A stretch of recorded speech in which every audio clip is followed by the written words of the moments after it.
Hello and welcome to my channel. तो आज हम बात करेंगे अर्थ के या पृथ्वी के प्रेशर बेल्ट्स की। इसे हिंदी में हम बोलते हैं दबाव बेल्ट।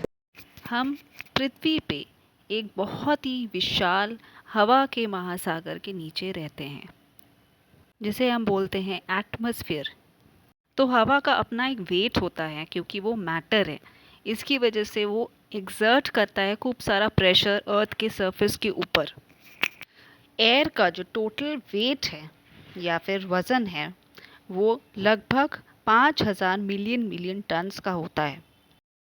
अगर आप अपने हाथ के तलवे पे 1 सेंटीमीटर का स्क्वायर बनाते हैं और आप सी लेवल के ऊपर हैं, तो इस छोटे से पोर्शन में भी जो एयर एक्सर्ट करता है, जो हवा अपना वेट डालता है, वो अराउंड 1 किलोग्राम का होता है। तो इतना ज़्यादा वेट हमारे ऊपर एयर एक्सर्ट करता है, जिसको हम एयर प्रेशर बोलते हैं। हमको ये एयर प्रेशर समझ में नहीं आता है या फिर हमको फील नहीं होता है, क्योंकि वो एयर प्रेशर हमारे बॉडी पे हर साइड से एक्सर्ट होता है, जिसकी वजह से वो बैलेंस हो जाता है। तो ये जो आप देख रहे हैं, ये एक टूल है जिसका नाम है मर्क्यूरी बैरोमीटर। मर्क्यूरी बैरोमीटर हम यूज़ करते हैं एयर प्रेशर को मेजर करने के लिए। तो इस मर्क्यूरी बैरोमीटर का स्ट्रक्चर ऐसा है कि एक लंबा सा ग्लास ट्यूब है, जो कि उसके ऊपर का पार्ट है वो सील्ड है और नीचे के पार्ट में एक बोल है जिसमें मर्क्यूरी है, और ये मर्क्यूरी एक्सपोज्ड है या फिर यहाँ पे एयर से वो कनेक्टेड है।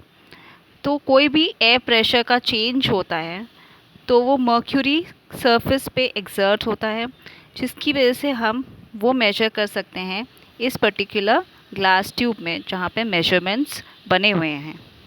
यहाँ पे प्रेशर हम मेजर कर सकते हैं मिलीमीटर्स में ऑफ मर्क्यूरी, या हम मिली बार्स या एमबी में भी हम मेजर कर सकते हैं।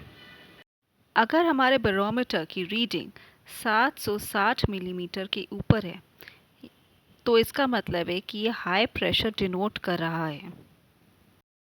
और अगर लो प्रेशर देखना है तो 740 या 740 मिलीमीटर से नीचे होना चाहिए रीडिंग। तो हम बात करेंगे एयर करंट्स और एयर प्रेशर के बीच में रिलेशनशिप की, यानी कि प्रेशर और टेम्परेचर और एयर के मूवमेंट में क्या रिलेशनशिप है। तो एक जगह पे जब एयर हीट अप हो जाता है, बहुत गर्म हो जाता है, तो उसका जो इंटरमॉलिक्यूलर स्पेस है वो इंक्रीज़ हो जाता है, बढ़ जाता है, और मॉलिक्यूल्स जो हैं वो बहुत ही ज़्यादा स्प्रेड हो जाते हैं, जिसकी वजह से एयर लाइट हो जाती है। और जो वार्म एयर है वो बहुत ही ज़्यादा लाइट होने की वजह से वो ऊपर की तरफ उठने लगता है। इस पर्टिकुलर जगह के आसपास में जो जगह है जहाँ पे एयर जो है, जो हवा है वो ठंडी है, और ठंडी होने की वजह से जो कोल्ड एयर है वो ज़्यादा हैवी होता है या फिर बहुत ज़्यादा डेंस होता है, वो भारी होता है। भारी होने की वजह से क्या होता है, वो ऊपर की तरफ उठ नहीं पाता है, तो वो सरफेस के ही पास रहते हैं। इसकी वजह से वहाँ पे ज़्यादा एयर प्रेशर एक्सर्ट होता है, तो कूलर टेम्परेचर की वजह से हायर एयर प्रेशर होता है, और वार्म टेम्परेचर की वजह से लो एयर प्रेशर होता है। तो जिस जगह पे ज़्यादा टेम्परेचर होता है या बहुत ज़्यादा गर्मी होती है, वहाँ पे क्या होता है कि लो प्रेशर जनरेट हो जाता है, और लो प्रेशर जनरेट होने की वजह से एयर राइज होता है एंड वैक्यूम क्रिएट हो जाता है। अब इस वैक्यूम को फिल करने के लिए जो सराउंडिंग या आसपास के एरियाज़ में जहाँ पे कूलर एयर होता है, वो जो एयर है वो लोअर प्रेशर वाली जगह की तरफ बढ़ने लगता है, जिससे कि वो वैक्यूम को फिल कर सके। तो इसीलिए जो विंड्स होते हैं और जो हवा चलती है वो हमेशा हाई प्रेशर जोन से लो प्रेशर जोन या एरिया में फ्लो करती है। अब हम बात करेंगे प्रेशर बेल्ट्स अर्थ की।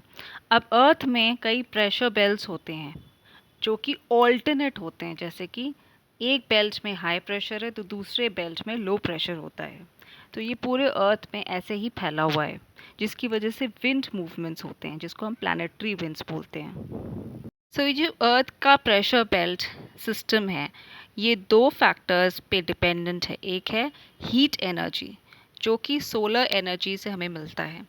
तो जहाँ पे ज़्यादा सोलर एनर्जी है वहाँ पे लो प्रेशर है, जहाँ पे स्लांटिंग रेज या कम सोलर एनर्जी पहुंचता है वहाँ पे हाई प्रेशर होता है।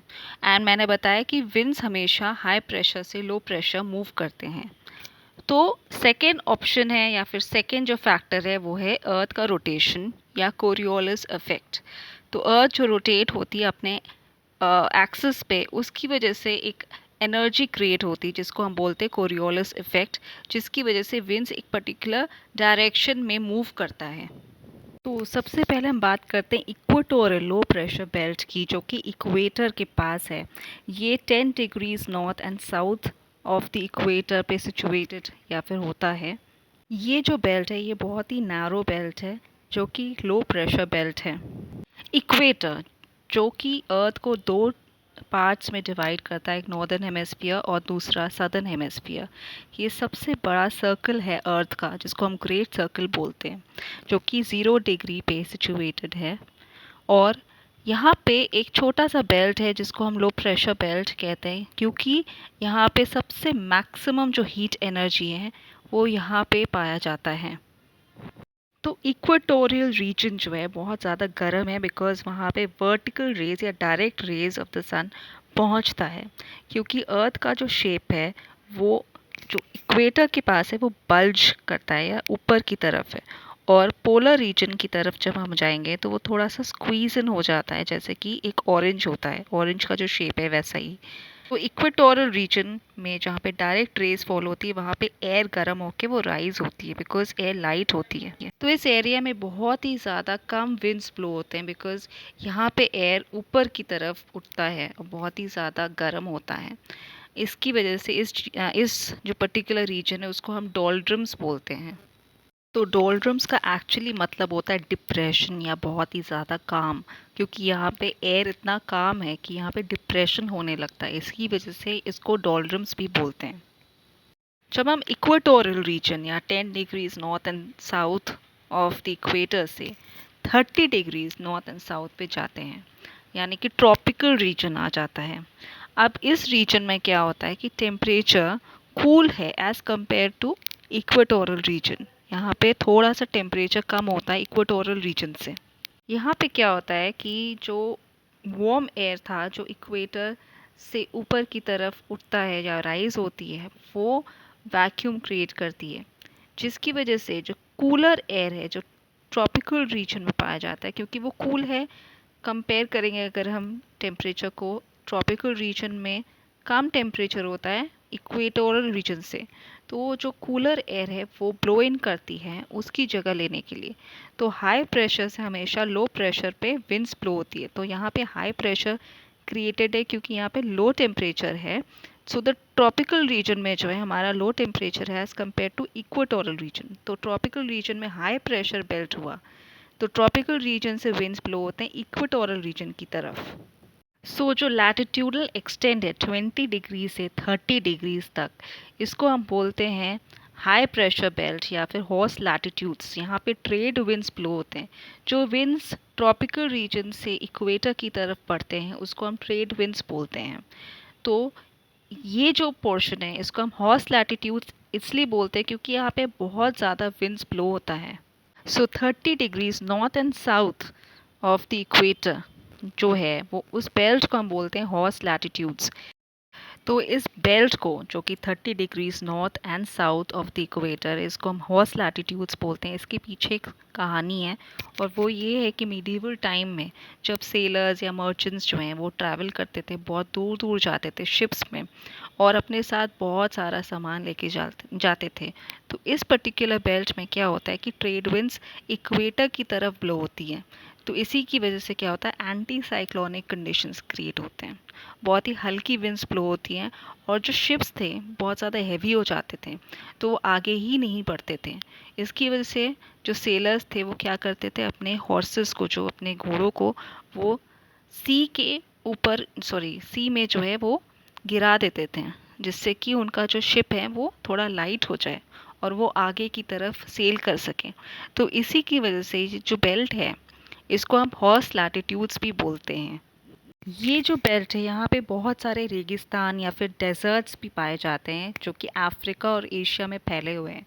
तो ये रीजन जो है काफ़ी ड्राई है, बिकॉज़ जो एयर है वो आउटर और बाहर की तरफ ब्लो होते हैं, तो यहाँ पे बहुत ही कम रेनफॉल भी होता है।